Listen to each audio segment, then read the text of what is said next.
All right, you're watching Friday Briefing here on KTN News, and would now like to get to that favorite part of ours where we get to hear stories about people, achievers, and transformers in this country, people with stories to tell, moving stories. And our guest anchor tonight is Bidanya Baraza. She is the Managing Director at Top Image Africa and also an ex-model. You can clearly see she's an ex-model.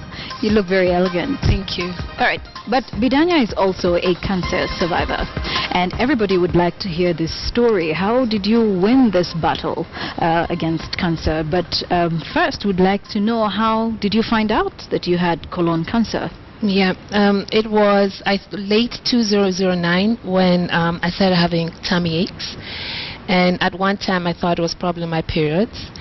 But this continued going on for quite some time, for a period of 1 to 2 months to 3 months. And then I was traveling in South Africa and went to the toilet and noticed there was blood in my stool. You were a model then? No, I was working at that time at Tetra Pak. Yes. And during that time, I noticed blood in my stool. And I remember calling my mom immediately, telling her, "Oh, Mom, I think I have cancer, colon cancer." And she's like, "No, of course it's not. It's probably something you ate." I came back home and I went straight to a pharmacy instead of a doctor. I went to a pharmacy and told them my symptoms. They didn't look so worried, so I wasn't too worried. So they gave me some medication. After 2 weeks, I still continued experiencing blood in my stool. It happened for about 3 weeks, and then that's when I decided there's something wrong with my body. My body's telling me something. I need to go see a doctor. I went to Aga Khan, whereby they did several tests. I started with an X-ray. They did an ultrasound. There's nothing. We did a CT scan. Well, nothing was showing. It only showed I was highly constipated. And later on, my doctor told me we have to do a colonoscopy or an endoscopy because he doesn't know where the blood is coming from. It could be my stomach, it could be my colon. And that's when they found a growth on the left-hand side of my colon. That was in December 2009, and they had to go on a break. It's Christmas, and they told me, "Oh, we have to go and stage it." Usually with all cancers, you have to stage it so you can know the next course of treatment.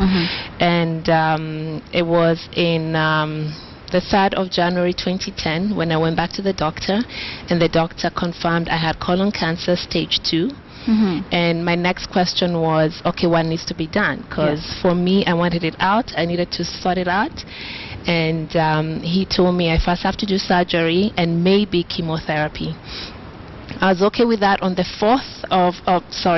5th of January, a day after, I had surgery, an open surgery, where they removed about 4.5 inches of my colon. And I was in hospital for about 10 days. I do not like hospitals. It was one of my first time I spent in hospital. And just before leaving the hospital, my oncologist comes and gives me the news that I have to do chemotherapy. I was not happy with that because in my mind I thought stage 2 was done and over. You do the surgery and you move on. But my oncologist told me that it's good to have chemotherapy because you never know. It's good to kill all the bad cells or the cancer cells. But I read so much about chemotherapy. I know what it does to someone. It's really putting poison in your body. That's what chemotherapy is. It kills both the good and the bad cells. And at one time I said no, and my mom asked me this question. She asked me, "Do you want to die?" And I told her, "Of course not. Who wants to die?" And that's when it came to the realization I have to do chemotherapy. Before I started, I had a pact with God. I told him, yes, I have colon cancer. Yes, I had cancer, but let's have a pact. My hair is not going to fall off. I'm not going to fall sick. I won't be bedridden. I'll still go to work. I'll still get to travel. I'll still go dancing and eating out with my friends. And basically, that's what happened. I did 12 sessions of chemotherapy. That was 8 months. I finished on October 11th of 2010. So that October is such a special month for me because it's my birthday today, and it's also 5 years being cancer free. And chemotherapy is the worst thing that can ever happen to anyone because it really just puts you to bed. I was in bed for about 3 days, 4 days. Then after every 3 weeks, I'd go for my chemo. And I used to call it my cocktail. I had to use a fancy word for it. To encourage you to go for it. Exactly. All right. But during that time, I knew it wasn't going to be permanent. I knew it's a phase I had to go through. There's a reason why I'm going through this. And I kept on counting every time my sessions would go down. I would be counting, and me and my family and friends. But it was an experience. It was an experience indeed. And so you've been cancer-free for 5 years. Yes. But tell us, a lot of people don't really take certain signs very serious. Yeah. And it's until probably it gets to that stage 4, that's when now they say, okay, I think something is really wrong with me now. Yeah. What would you say to people who really don't like to go for checkups when even they can see the signs that, look, this could be something serious? Cancer is not a death sentence. I do understand someone being scared that they have cancer or being told the news that they have cancer. That's the worst news anyone can ever hear. But with cancer, you can prevent cancer, number one, and it's not a death sentence anymore. If you catch it early, you can treat it. I'm here 5 years later, and I plan to be here 40 more years later talking about my story. But the good thing is, it can be, when caught early, it's curable.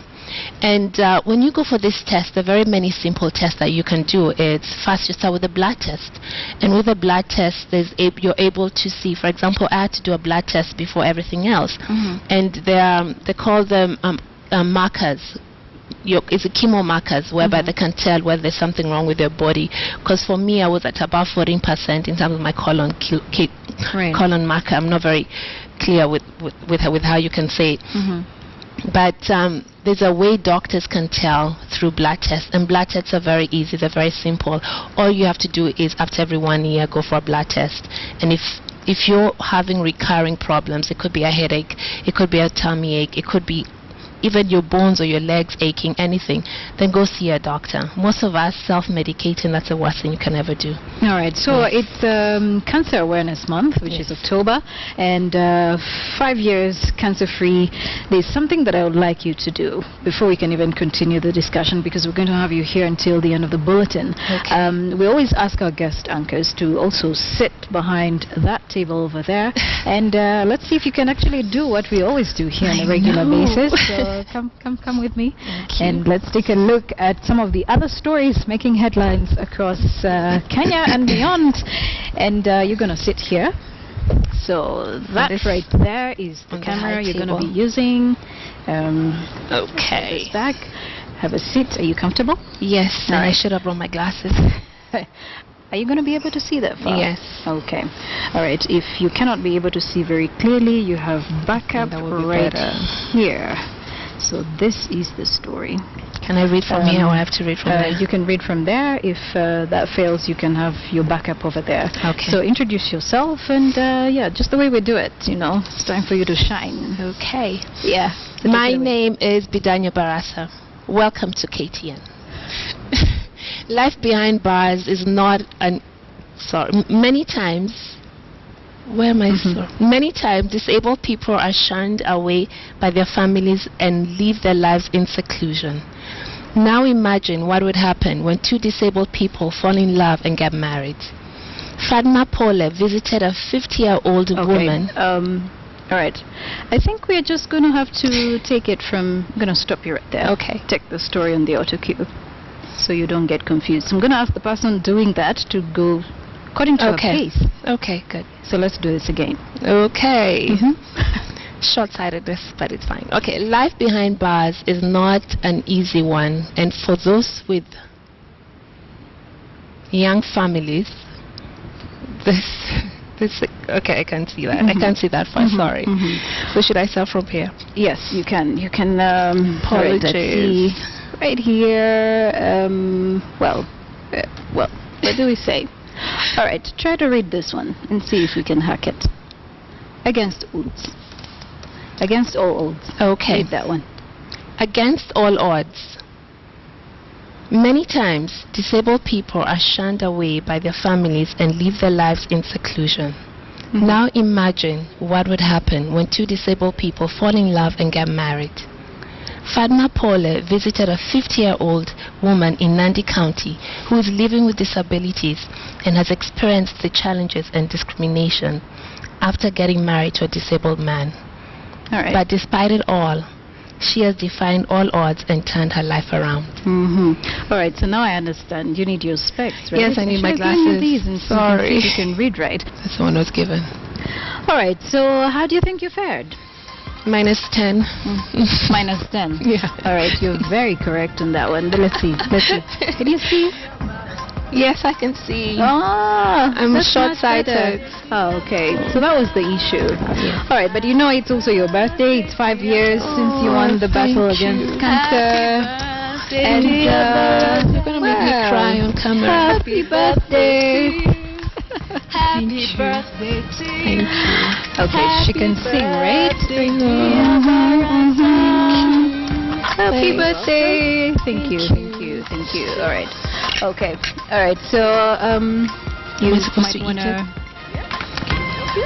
Thank you. Okay. All right. Okay, Sarah. Thank you so much. Okay. Happy birthday. Thank you so much.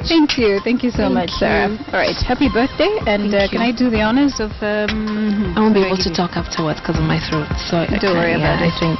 Are you serious? I'll be clearing my throat. I really don't want to spoil your very clear face. So happy birthday. How old are you now? I asked you this question before and you just... 5 years after cancer. Okay. All right. It's very important. Okay. Happy birthday. We wish you all the best and thank you so much for speaking to us. Thanks. What is your message to all the people out there battling with cancer today?